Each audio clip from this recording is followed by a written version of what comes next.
Hello guys, and welcome back to my series of videos going through in depth all the different acts in Macbeth. This is going to be on Act 3, and if you've clicked on the video and you haven't yet watched my videos on Act 1 or Act 2, there is going to be a little link up here for you to click on that if you want to go straight to Act 1 and Act 2. I would recommend, unless you're super confident with those acts, I'd recommend having a look at those first before you look at this one. So just click on that and then obviously hop back in and join this one once you've done that. But if you have watched those, thank you so much for coming back to the series and checking out Act 3. If you haven't subscribed yet, please do consider subscribing to the channel and leave a like on the video. And if you have any questions, comments, concerns, you know where to put them, down in the comments section. Right, let's do this. Act 3. So where did we finish on Act 2? Well, Act 2, Macbeth has just been named king. Duncan has been murdered at Macbeth's castle, and Malcolm, who remember was Duncan's son, has run away to England. He was the heir to the throne, which basically has left the throne free for basically anyone. And of course, Macbeth is like, yep, I'll have that. Very nice. Scene 1. Okay, Banquo. Welcome back, Banquo. Banquo speaks to the audience in a soliloquy. So just him and the audience. Banquo alone on stage speaking to the audience. He says that he's suspicious of Macbeth. He says, "Thou hast it all now, King Cawdor, and I fear thou played most foully for it." I had to remember that off the top of my head. So yeah, he's worried. He's worried that Macbeth has done something in order to get it. He basically is saying, "I think you were involved in the murder of Duncan." Macbeth rocks up and he subtly tries to find out what Banquo's doing this evening and whether his son Fleance is going to go with him. If you remember, Fleance is the son of Banquo, and if you remember, the prophecy for Banquo from the witches was, "Thou shalt get kings though thou be none," meaning you're not going to be king, but your sons are going to be kings.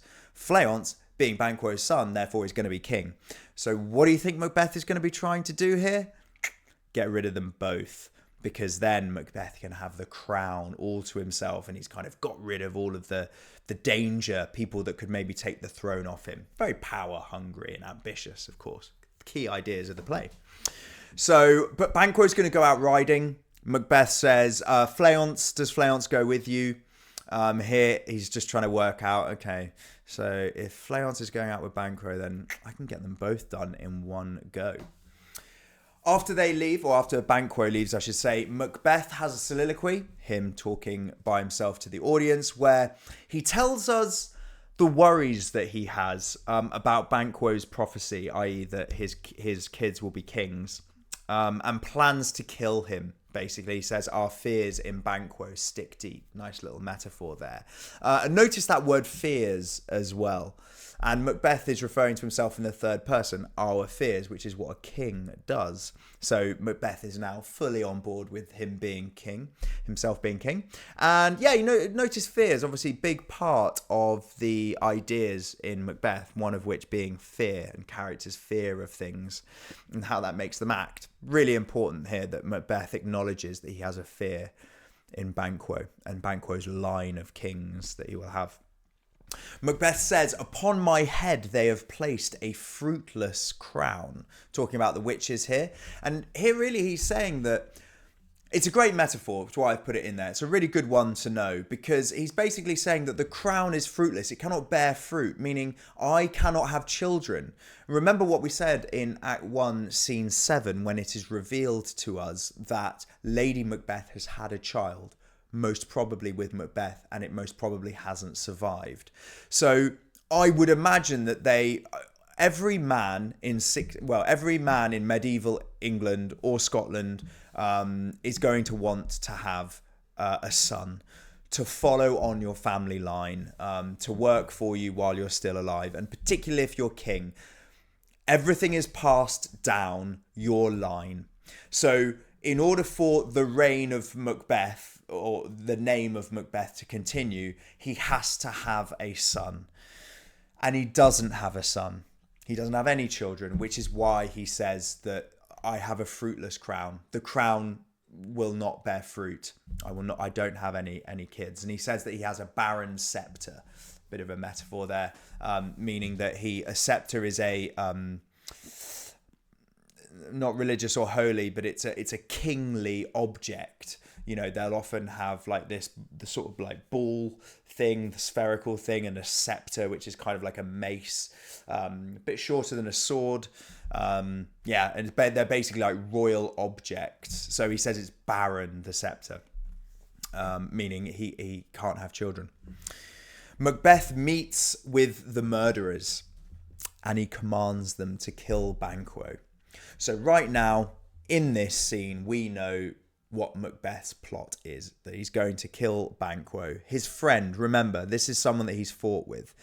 You know, you could argue that Banquo is probably Macbeth's best friend, maybe even only friend. So the fact that he's going to kill his friend just shows how deep into it Macbeth is getting now. You know, he's just murdering people. By the time we get to the end of the play, he's just killing people left, right, and centre because of his fear of losing the crown. Cool. Scene 2. Macbeth hints to Lady Macbeth that he will have Banquo and Fleance killed. He says, "We have scorched the snake, not killed it." Some other translations will say, "We have scotched the snake, not killed it." They both mean the same thing. Basically, like we've wounded the snake, but not killed it. Now, interestingly, notice we've got the idea of the snake. Snake is going to represent the devil and evilness. Lady Macbeth says it in Act 1, Scene 5. "Look like the innocent flower, but be the serpent under it." Back in these times, in 1606, when the audience are watching this play, they know snake, serpent equals the devil and evilness. So it's kind of interesting that Macbeth is now saying Banquo is the snake. He is the evil one. So it shows how Macbeth is really twisting the truth in order to make him the more holy person. Kind of interesting. We'll see this elaborated on when he talks about Fleance escaping, which we'll come on to in a moment. He calls him a worm and that the worm will grow into be a snake. Lady Macbeth says to Macbeth, "You must leave this." She's really quite firm with him and just says, "Look, you are starting to lose control. You must leave this." It's kind of quite interesting that Lady Macbeth, she's responsible really massively for everything that Macbeth is doing. Yet here she is saying, "You need to chill out, mate." When really it's like, actually, it's sort of all your fault, really. And on that note, actually, I set a little question to people in Act 1, and I said, if Macbeth had never met the witches, would he have gone on to kill the king? And I said, leave a comment below whether you agree with that, or whether you think that Macbeth still would have killed the king, even if he had never had the prophecy from the witches. Witches didn't exist. Would he have killed the king? On this, actually, interestingly, let me know down below if you think if Lady Macbeth did not exist, but Macbeth still got the prophecies, would he have gone on to kill the king? I know what my answer is. I'll tell you at the end. But you let me know what you think. If Lady Macbeth was not a character in the play, if she didn't exist, if Macbeth was a single dude, just a bachelor, living his best life, and he got the prophecies, said, "You will be king," but he didn't have Lady Macbeth there, would he have killed the king? Let me know down below. I'll tell you at the end what I think.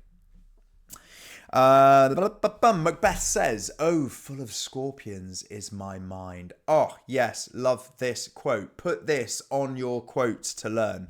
"Oh, full of scorpions is my mind." Think about that. What does a scorpion represent? Poison. It has a sting in its tail. They are black and freaky and scary and ugh. So basically Macbeth is saying my mind is full of poison, probably because he hasn't slept, which we talked a little bit about in Act 2. So really, really great quote. Definitely should be on your list. A great metaphor as well. Macbeth says to Lady Macbeth, "Be innocent of the knowledge, dearest Chuck."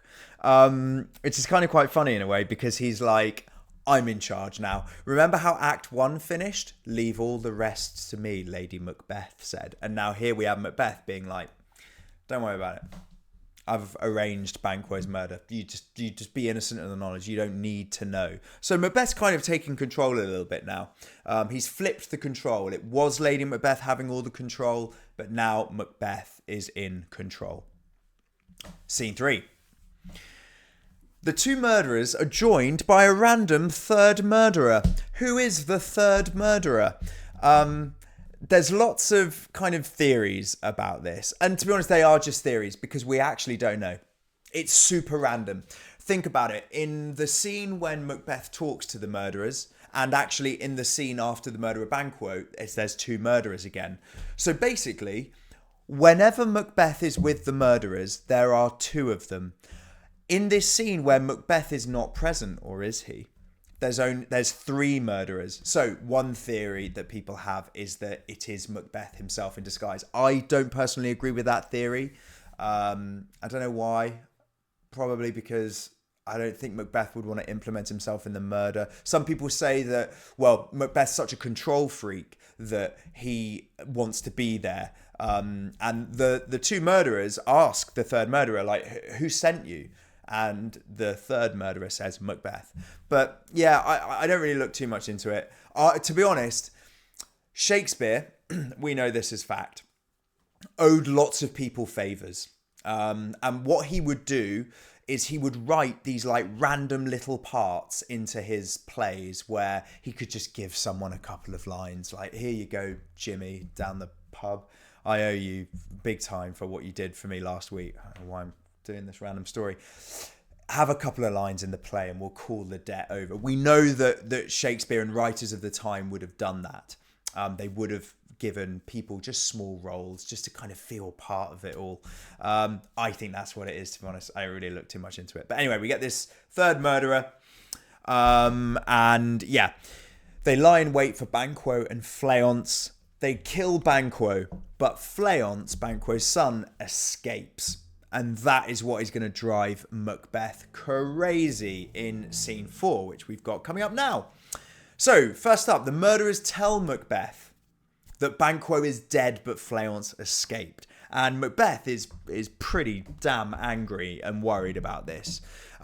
Great quote coming up. He says, I am cabined, cribbed, confined, bound to saucy doubts and fears. Notice that word fears again. Look at that lovely alliteration there. Cabined, confined, cabined, cribbed, confined. Basically, I am now a prisoner in my mind because I no longer have charge of where Fleance is and whether I can get Fleance. Because remember, he wants to kill Fleance because if he believes in the prophecies, which he does, Fleance is going to become king. So you've got to kill Fleance, but Fleance has gone. Really starts to show Macbeth's mind starting to break down a bit. Macbeth comments that this is what I was saying earlier about the worm and the serpent. He says, the grown serpent lies. The worm that's fled, metaphor for Fleance, the worm, think about it, snakes are quite big, worms are quite small, but they look the same in a way. So the small worm, i.e. Fleance, that's fled, hath nature that in time will venom breed.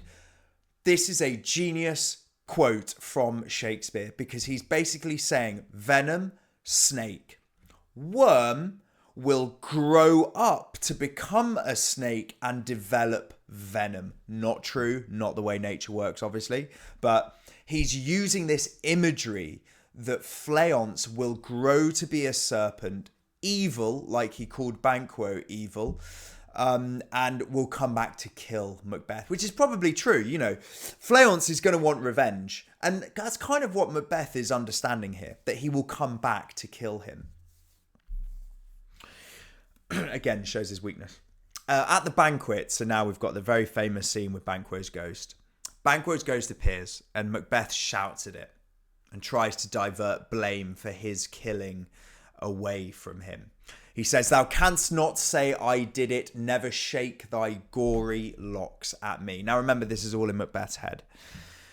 And of course, that's why the lords and everyone around, they're all freaking out because their king, Macbeth, is basically mad. That's what they're seeing right now. And Lady Macbeth tries to cover that up, which we'll see now. She tries to cover it up. She says, my lord is often thus and has been since his youth. basically, he's always been like this, guys. It's nothing to worry about. It is definitely something to worry about. But she's just trying to cover it up, you know. She says the fit is momentary. You know, it's just his little mad ways. It's momentary. It's going to pass. It's just for a moment. Yeah. And then pulls him aside, Macbeth, and says, "Are you a man?" So again, calling into question his manliness, like she did at the end of Act 1 in Scene 7. When he changed his mind about killing the king. So she's constantly saying to him, like, you aren't a man. So Banquo's ghost disappears, but it comes back again. It comes really quickly back. Macbeth loses his mind again and really embarrasses himself and kind of recognises that, because when Banquo's ghost vanishes again, Macbeth says, being gone, I am a man again. The lords of the banquet by far are really, really freaked out, 100%. And they leave. Lady Macbeth sort of says, right, leave now, guys. Let me talk to Macbeth. He's very tired. And they have a little talk. And he says, it will have blood, they say. Blood will have blood. Oh, repetition of blood, great to analyse, really good quote. And it's basically saying, like, the more murder is committed, the more murders will have to then be committed.